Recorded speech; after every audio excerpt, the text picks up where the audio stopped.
ತುಂಬೆ ಗಿಡದ ಮನೆಮದ್ದು.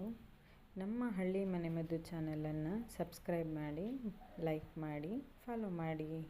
ಇವತ್ತು ತುಂಬೆ ಗಿಡದಿಂದ ಏನೆಲ್ಲ ಔಷಧಿ ಗುಣಗಳಿವೆ ಅಂತ ನೋಡೋಣ. ಕೆಮ್ಮು, ಶೀತ, ಜ್ವರ ಆದಾಗ ತುಂಬೆ ಎಲೆಗಳನ್ನು ಜಜ್ಜಿ ರಸ ತೆಗೆದು ಜೇನುತುಪ್ಪದ ಜೊತೆ ಸೇವಿಸಿದರೆ ಕೆಮ್ಮು, ಶೀತ ಕಡಿಮೆ ಆಗುತ್ತೆ. ಜ್ವರಕ್ಕೆ ಆದರೆ ಇದರ ಕಷಾಯ ಮಾಡಿ ಕುಡಿಯಿರಿ.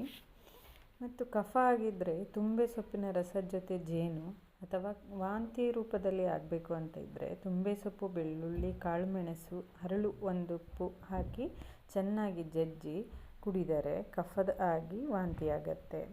ಮತ್ತು ತುಂಬೆ ಹೂವನ್ನು ಮಕ್ಕಳಲ್ಲಿ ಶೀತ ಕೆಮ್ಮು ಆದಾಗ ಇದರ ಹಾಲಿನಲ್ಲಿ ಕುದಿಸಿ ಕೊಡೋದ್ರಿಂದ ಶೀತ ಮತ್ತು ಕೆಮ್ಮು, ಕಫ ಕಡಿಮೆ ಆಗುತ್ತೆ.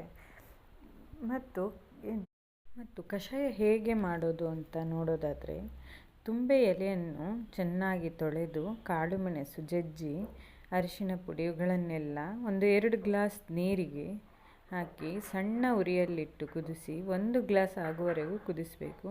ಅದಕ್ಕೆ ಲಾಸ್ಟಿಗೆ ಸ್ವಲ್ಪ ಬೆಲ್ಲ ಸೇರಿಸಿ ಬೆಚ್ಚಗೆ ಕುಡಿಯೋದ್ರಿಂದ ಜ್ವರ ಇಳಿಯುತ್ತದೆ. ಮತ್ತು ಅತಿ ಹೆಚ್ಚು ತುಂಬೆ ಹೂವಿನ ಇನ್ನೂ ಹೆಚ್ಚಿನ ಔಷಧಿ ಇದೆ. ತಲೆನೋವು, ಕೀಲುನೋವು, ಮೈಕೈ ನೋವು, ಮಂಡಿ ನೋವು ಇವುಗಳಿಗೆಲ್ಲ ಕೂಡ ಈ ತುಂಬೆ ಹೂವು ಔಷಧಿಯಾಗಿದೆ. Thank you.